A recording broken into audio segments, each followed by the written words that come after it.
And welcome back to my channel. My name is Pelumi Nubi. I'm the first woman to solo drive from London to Lagos. We have got to the part of the journey where I am ready to spill the tea of what went down, how the Lumi and myself get into a car accident. So grab your popcorn, grab your juice, and let's get into the tea. I would break it down, all the details, which I felt was important to do a sit down video to explain more in details. And also because I didn't have any content, I was not shooting my accident. I know how bizarre and crazy some people think I am, but I am not that wild to be like, oh, let me share some content. I do have some clips and I'll tell you how and why I have those clips, and we'll insert them in this vlog as I narrate it. So this is one you don't want to miss. This is something a video you want to share with your family, friend. Lots of lessons learned, a lot of gratitude, the fact that I am here and alive, and I'm just excited to share more about what went down with London to Lagos. We are coming to the end of the journey where I personally noticed I wasn't recording so much, mostly because of the overwhelm and everything in between, but let's not miss sight of it.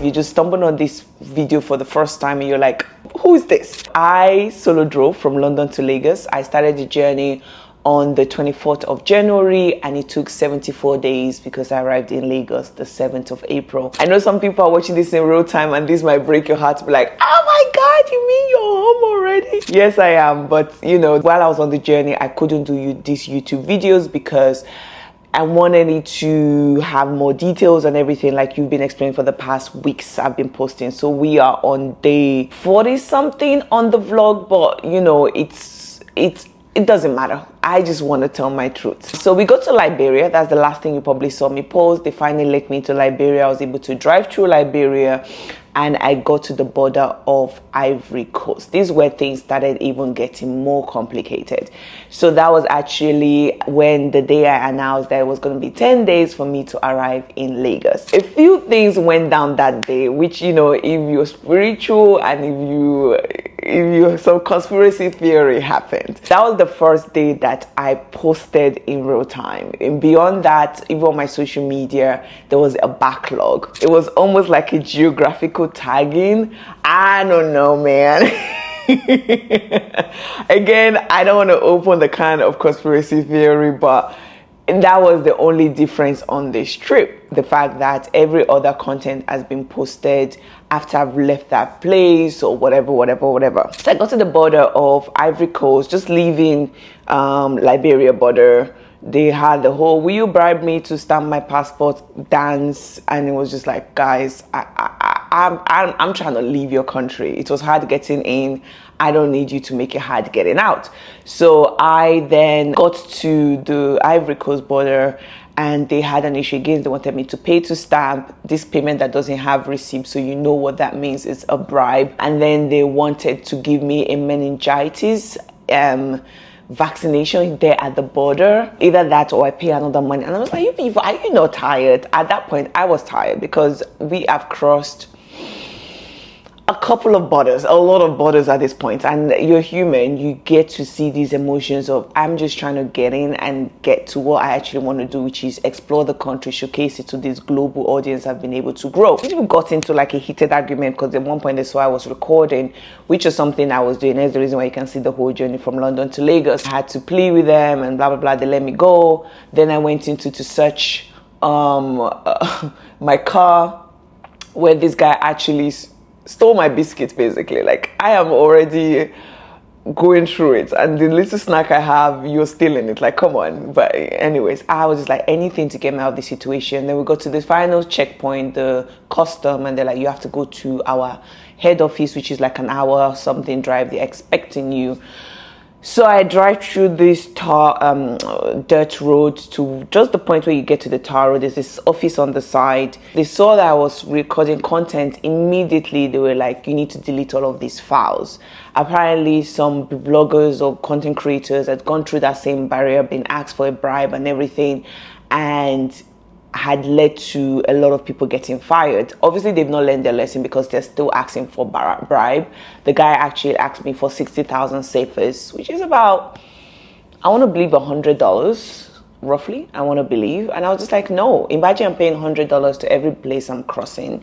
Imagine, it was just like, this is ridiculous. And they were like, if you don't pay, you're not allowed.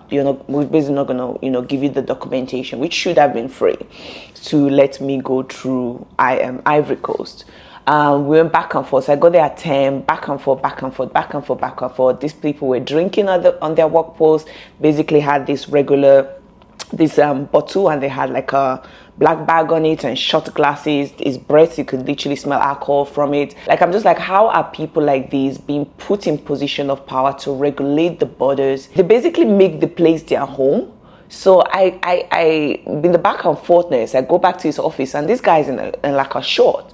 And I see that he's just come out from this bedroom. And then it clicks to that, wow, I'm actually in someone's sitting room. Like, when an office has been so cozy, in my head I was like, oh, this is a really cozy office. But that was actually a sitting room. So these officers are basically sleeping at the post. And it's just crazy. Like, there is no control, there's no regulation, there's nobody you can report these people to, or, at that point, in terms of escalating it. This is how I became so passionate about, borderless Africa, and just the fact that things need to change, because these people have way too much power. They feel like almost gods in those places because they know how much they can control you. And guys, we went back and forth till about 7 p.m. They made me delete stuff from my memory. At one point I had to be hiding memory cards so they don't make me delete all my content. I don't have any videos. Like, they went into my phone, went to delete. I deleted stuff from my phone hoping that it goes to the, like the delete folder,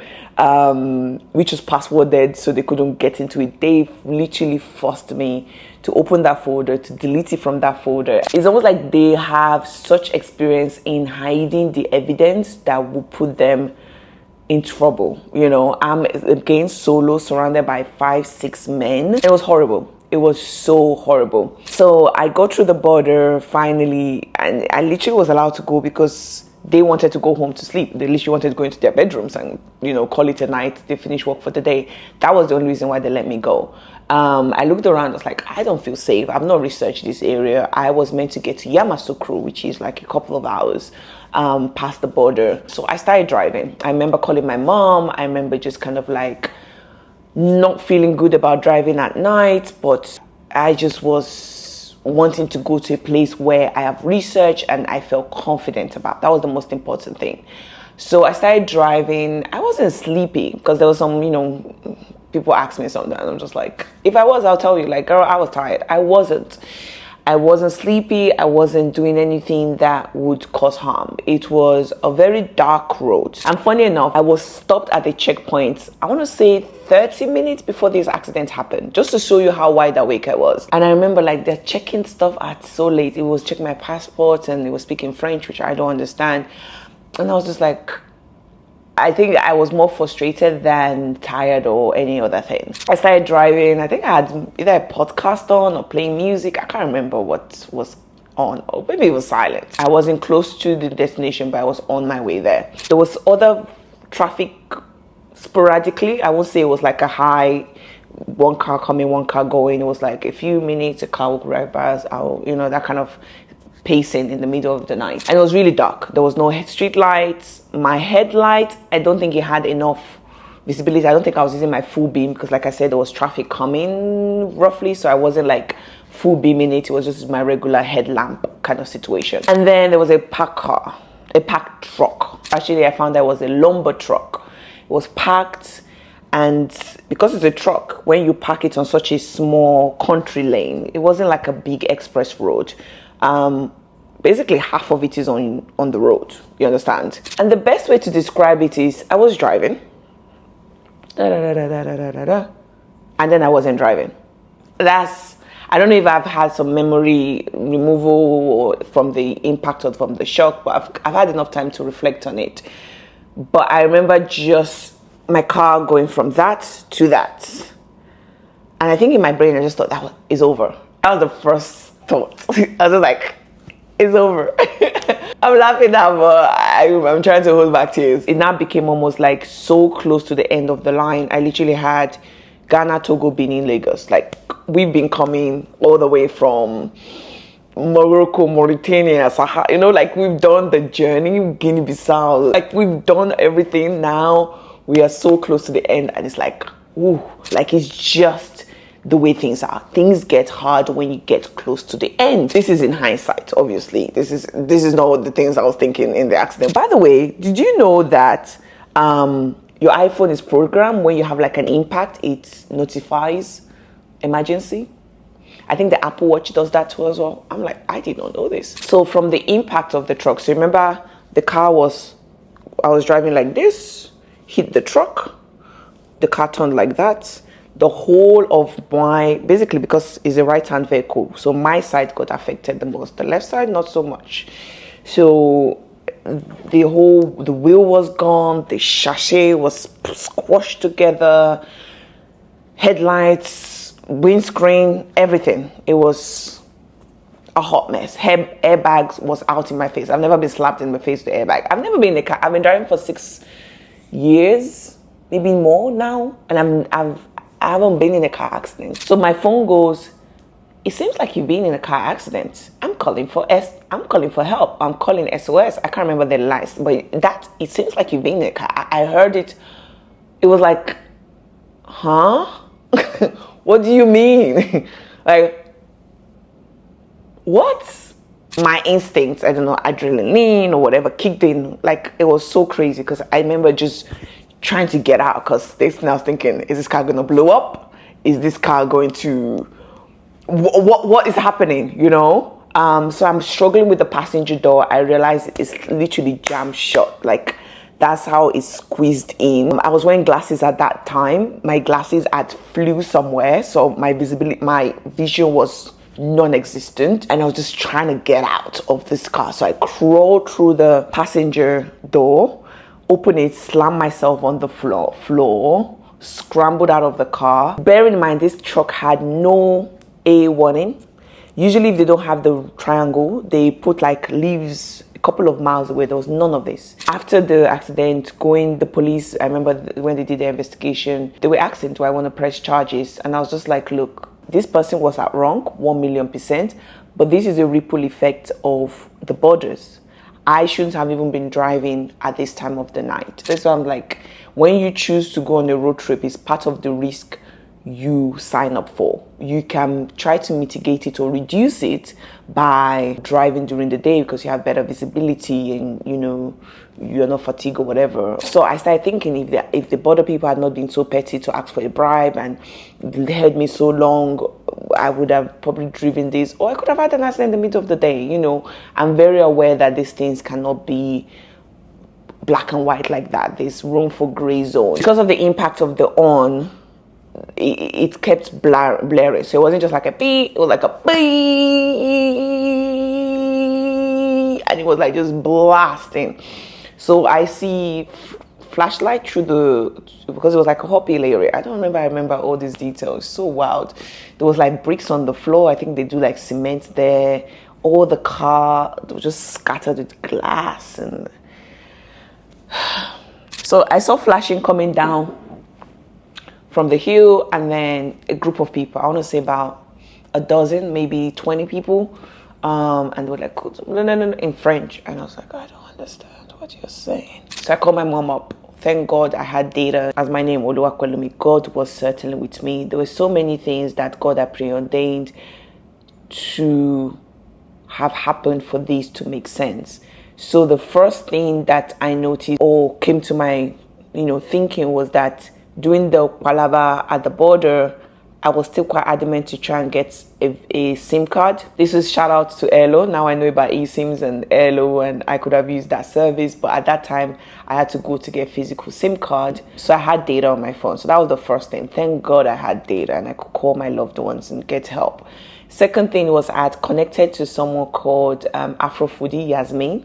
She is incredible. We'll get to talk about her on another video. And she was in Abidjan, so she was meant to be the host I was meant to stay with. She was connected by a mutual friend, and I remember reaching out to her like, hey, I just arrived in Ivory Coast, and I remember she giving me her local SIM number. So I had a local contact in there, which is something I highly recommend to have even if you don't spend time with, just to have somebody on ground. So that was something I had. I had the local SIM, I had a contact, and those two things were so important in the next step. So I'm there, I called my mom and I'm like, Mom, are you sitting down? And obviously she knew something was wrong straight away. And she's like, what's wrong? She's like, I just had a car accident. And she's like, are you bleeding? Are you okay? She was trying to be calm. I knew in her head, she was raining the host of heavens. But she was very calm for my sake. Tell her the situation, send my live location to her on my WhatsApp so she can track me.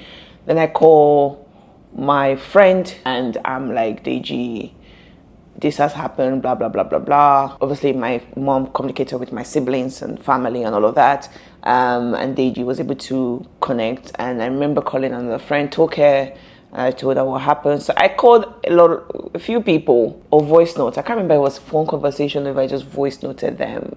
At that point, I was in pain. So my hips, I still have scars from the seat belts, like bruising, terrible bruising. Like I didn't know dark-skinned people could bruise like that. Like there was just like this purple, blackish thing on my belly for quite a while. My nodes were sore for a long time. I think it was just the aggregation of blood there. Thank God I wasn't speeding. So the engine itself wasn't affected, just the bodywork. And obviously, at a faster speed, the impact could have taken me out. I did this whole check. Thank God for Grey Anatomy, season 20 and strong follower. You know, aside from 10 blade, we also know how to do like emergency check. In my head, I was just like, I hope there's no internal bleeding. I was trying to keep awake. Just the things I've seen them try to do, like don't fall asleep. At one point, I was feeling quite woozy and I was just trying to talk. I think that's why I was calling so many people, because I was just like, just be as alert as possible. And then finally, I called Yasmin, my host that was meant to go meet in Abidjan. I told her the situation and she was able to speak French to these people to try and get help. At this point, the community has known exactly what happened. They've called for an ambulance, a police and fire brigade, the firemen, whatever. I'm grateful that it happened in a place that wasn't so rural that they didn't have these facilities. Imagine that. Imagine they didn't have any way for help to get to me.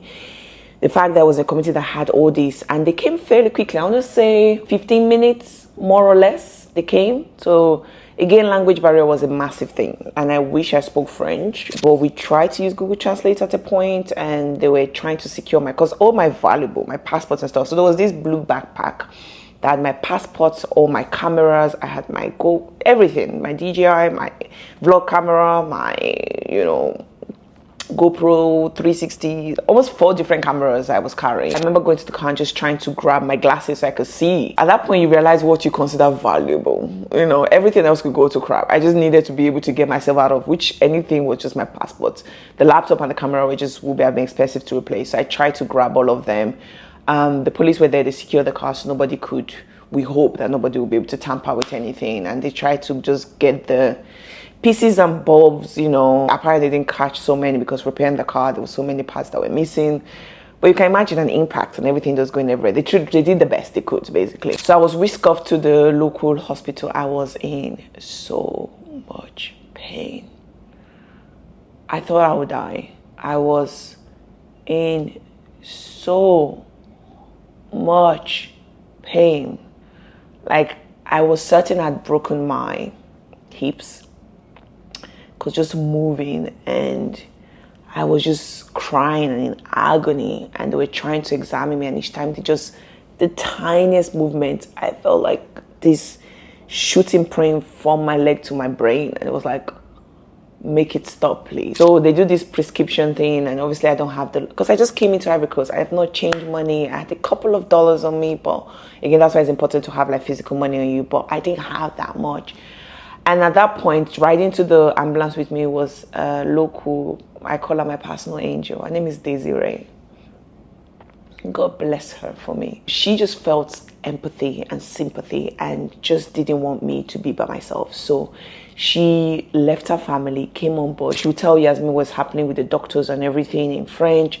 Then Yasmin would speak to me on the phone and translate everything to English. And then, Yasmin was speaking to my family member and translate, because some moments I couldn't speak because I was in that much pain. So at that point, this is where I have all this footage where we did like a x-ray just to see that nothing was broken because I was in so much pain. It was a public hospital, but I was quite really impressed about the level of facilities they have, even though it wasn't the best, but it wasn't the worst. The second they were able to do like internal scanning for bleeding, but on that night they did this x-ray scan. I was just overwhelmed. I was in a shared room with other people, and there was this particular woman that she's had her arm amputated, and she was just crying so much. I felt immense gratitude in that moment, but also like re-triggered constantly because it's just like, what could have happened? What could have happened? What could have happened? But I was just trying to sit in gratitude and just be like, you did not die. You did not die. You did not die. Yasmin had family. That's another blessing. Like, what are the chances of the whole of our vision that where they happened? Yasmin had family members that were able to talk to the police, the police came to visit me in the hospital to get my statement. You know, they were able to find who the lumber company was. It was just a lot. They tried to help. It wasn't a lot of compensation from them, but they were very sorry, and the owner was very apologetic. And I was like, I'm not pressed charged as long as all your trucks are fitted with like a triangle or a level of warning for your drivers to know that this is not okay. Fighting people in the court of law was the least of my worries. I was trying to get home in one piece, and obviously trauma and mentally processing everything was just crazy. I remember when I announced that I had a car accident, like I was like, were you posing? Like, so Desiree, she was obviously had access to my bag, and when we're looking for IDs to give to the hospital, stuff like that, she must have saw all my camera gears and assume I was a journalist. Obviously there's language barriers, so I didn't get to ask her this, but that's my own conclusion. So she must have just thought, oh, this person would like to document this thing happening to them. And she wasn't wrong. She wasn't wrong. You know, I was telling people like, look, if I was in the market of wanting to vlog this experience, which again was the least of my worries, or not even thinking, I wasn't even thinking about it at all, the angles would be better. You guys wouldn't be seeing so much of my toes. But this was just a local that, you know, assumed that I would want this footage, which I was grateful for, because I look back on them and I was like, wow, you were in a bad shape. You know, I was in and out. Like when they were doing the x-ray, I remember just because they were moving me and I was in cringe. Like I felt like I blacked out just so I don't feel the pain. I was on pain med at one point, and there were like drips and things. Like I didn't know what they were pumping me with, but they were just trying to figure out that the injuries weren't worse than it was presenting, even though it was already looking quite bad. To be honest, I wasn't so patient. And like I said, I was being traumatized by just being there. I wanted to get out. I was in pain, but I knew that at that point, first day, second day, I knew I wasn't dying. So I remember talking to the doctor, and we got to their both mutual agreement of, they wanted me to stay longer, but I was just like, I need to go. I need to go because I can't keep seeing that woman with the amputated hand, and with other people coming in and out, and it was hard to sleep, and it was just, there was no like curtains or anything. So this was like just a hall, and there were, I want to say 6 or 8 beds in there. So privacy was very minimal. So when I got discharged, I was able to stay a day in Yasmin's family home, and then we organized a tour to try and get me from where the accident happened to Abidjan, because at that point the mechanics, we started having conversation of, is it possible to fix the car here? And they were not so experienced. They're like, you know what, let's take it to the capital. We have more chances, more options, more of everything in the capital city than just a random town in the middle of nowhere. They wanted to tow her and make me get, and I was like, no, me and Lumi are 1 and 2. We don't get separated. She's my baby, so I'm actually riding with the tow people, which was a very uncomfortable journey. At one point, the tow truck felt like it needed towing. I have to laugh about these things because if you don't laugh, you'll cry. So we've got to Yamoussoukro, Nigerian embassy. Shout out to them. They were so helpful, from Liberia to Ivory Coast, and they were able to connect me to a mechanic that the embassy make use of to fix like their official vehicles and stuff like that. They spoke French and Yoruba. That's how I was able to communicate, because a lot of there's a big community of Yoruba French speaking in Ivory Coast. So I was able to communicate to Yoruba and we're able to get the car fixed. So moving on, there'll be a few changes in terms of posting. We probably wouldn't date them anymore because there was such a long duration of the car getting fixed, and I'll try to compile them in a video so you can see how from her start to our finish. And then the journey after that, like I said, it was just not the same. It would be as engaging, it just wouldn't be day number 10, it's just be new title. And this means we get to the end of London to Lagos, which we will be on this journey together for the next few weeks at least. But moving past that, there'll be new content. So I do want you to let me know what you want to see, what kind of travel videos you like to get from me. You like this kind of sit down, break it down, sharing tips, hacks, all of those things? Or would you prefer vlog kind of video, new continents and new places? You like reviews of airlines and stuff like that? Like, what kind of content would you like? So leave them in the comment section, by the way. And if you have any more questions, I will respond to them. I always respond, or I try as much as possible to respond to all the comments that are left under my post. So drop a comment, drop a word of encouragement, drop something. Really, let's try and push this video out there. Like, your support means the world to me, and I am forever grateful just to have you all. Keep supporting your girl. It's always a joy to tell this story of London to Lagos, and really it's just me giving other people the permission to go on great adventures, to go on big grand adventures, the adventures that you want to do and you deserve, because life is short. Like, London to Lagos taught me that life is short. Like, 1 minute I was driving, the next I was in a car accident. And you know, what legacy, what things do you want to leave to show your time here? And I want it to be the impact I've had on people. And I know by watching these vlogs and stuff, a lot of people, I get the feedback, I encourage to explore, I encourage to step out of their comfort zone, do something audacious. I want that to be the thing that guides you and keep you going. So yeah, that is kind of like the tease of went down, accident, during that, what is to come next. I am excited to keep exploring this journey. A lot of people know me from London to Lagos, but we've been doing this for a minute. We stay over 80 plus countries, constantly exploring the world. I wouldn't stop doing that. There'll be new adventures every single time. Post London to Lagos, so much has happened already. So you can imagine. So those are the content you'll be getting to as well from my side. But I do, like I said, want to really know what you truly want to see. Some behind the scene, day in the life. Just leave it, dump it all. There's no crazy ideas. I want to hear all your thoughts, and your support means the world. I cannot overemphasize this. Your support means the world to me. Thank you, thank you, thank you. And I will see you same time, same day next week. But remember that we might be changing structure very soon, so I don't want it to be a surprise. I know right now we tune in Friday, Saturday, Sunday, but it might change, and if it does, you will be the first to know. All right, my lovelies, wishing you amazing weekends. Bye. Hit the like, subscribe button.